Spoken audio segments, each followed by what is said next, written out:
Hey guys, Matt from Just Wrench It here, and today I wanted to do an unveiling of the new car that I just bought.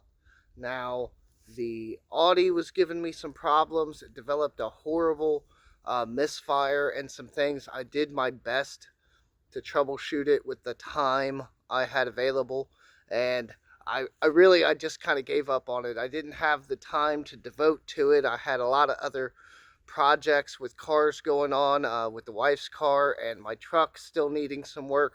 So I opted to just sell that.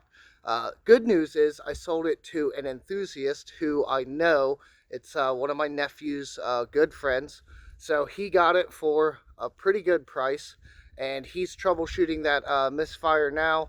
And hopefully he can get that thing back on the road and in good running order. Once he does, he's going to have a car that he got a really good deal on.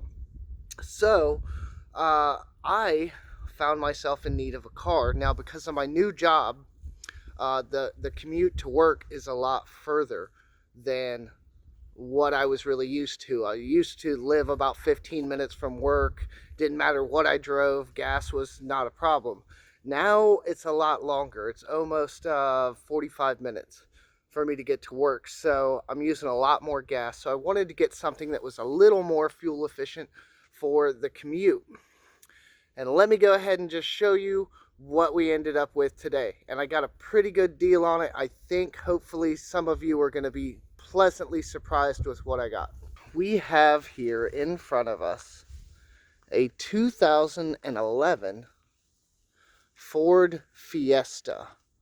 Now it's got the 1.6 liter four-cylinder engine. It's not in bad shape on the outside. There are a couple issues I'm gonna have to address. Yeah, it's snowing and it's cold AF out here in Ohio because it finally started acting like winter. Now, here's a lot of this may not show up on screen, but there's a little rub down right here on this door. You can see some of it maybe on that lower body line, and then here into the wheel arch and the rear quarter where it meets the bumper. You can see a little paint missing there. So we do have that to contend with. But if you really look at it, it's a glancing blow, and I fixed way worse. So that shouldn't be a big problem. The front is pretty good considering its age. No real big problems on the front of the car. Here is our next issue. Thankfully, Dayton, Ohio, I don't know if it got broke into or somebody locked the keys in it, because I don't believe that it has keyless entry, but they jacked up this window molding, and I can't, for whatever reason, I haven't looked at it too much, but I can't get that window up all the way. So on the inside, jack holes, took the window crank arm and stripped it out. It's just plastic, right? But it does roll up and down. So once I get something on there and figure out that track here, then we should be good. It is, and one of the main reasons why I bought this thing, look at that. Look at that. They're not dead, guys. They were still making them. It is a 5-speed. Little fun to drive. Little dirty on the interior, but we can fix that really easily.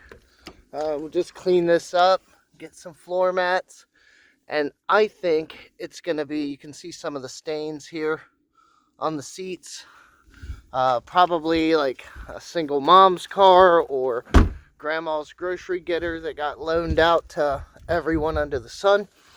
But it's in pretty good shape. It's got 153,000 miles. One thing that's weird about this, and we're going to have to address, is this radio.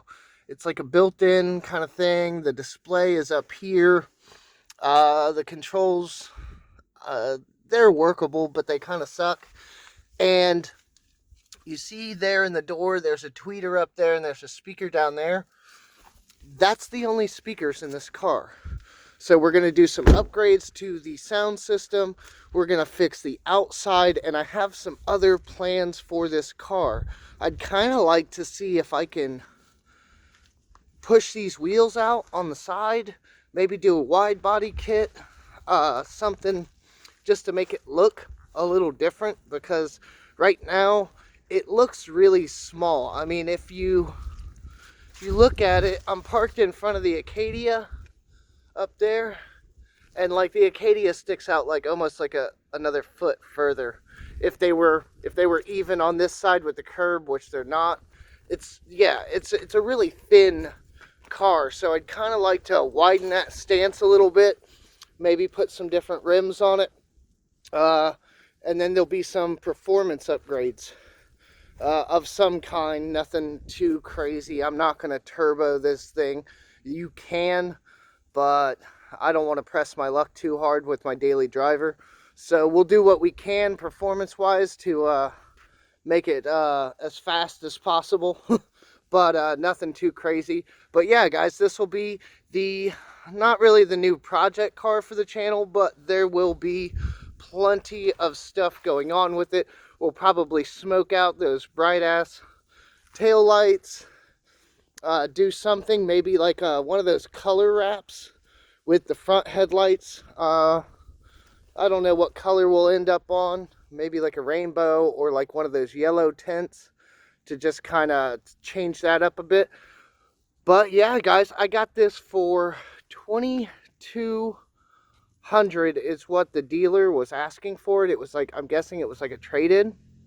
And I got him down to $2,000 plus tax and title. So I paid like $2,300 out the door, which really isn't bad.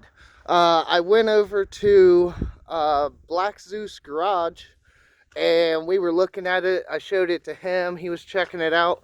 I did have a check engine light, so I ran a code on it, and it actually has a misfire, which is really surprising to both of us because it runs really smooth. But the RPMs are a little high, and it does seem to be drinking a little more fuel than normal.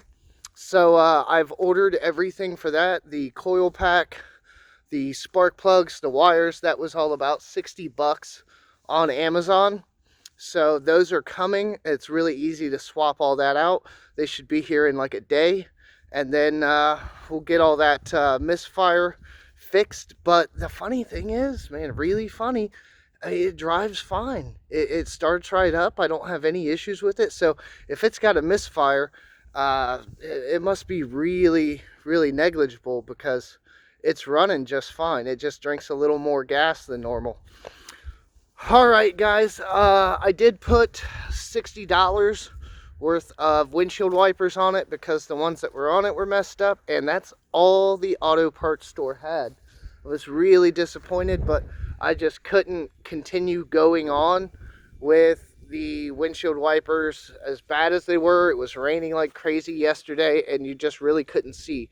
So I did splurge 60 bucks on windshield wipers, but that's a good investment. So this is where we're at, guys. I can't find a rear bumper for the sedan. I see all the rear bumpers for the hatchbacks in the body kits, but I don't see one for the sedan. So if anybody knows if those are, I don't think they're interchangeable, but if anyone knows if they are, or if there's a place that has a rear bumper kit for the sedan, please let me know in the comments. All right, guys, Matt from Just Wrench It. This is what I got, and this is where we're at with my new daily driver. It's a tiny car, but it's fun to drive. So we will do some updates soon, and I'm gonna go back inside because it is cold. All right, I will see you guys in the next video.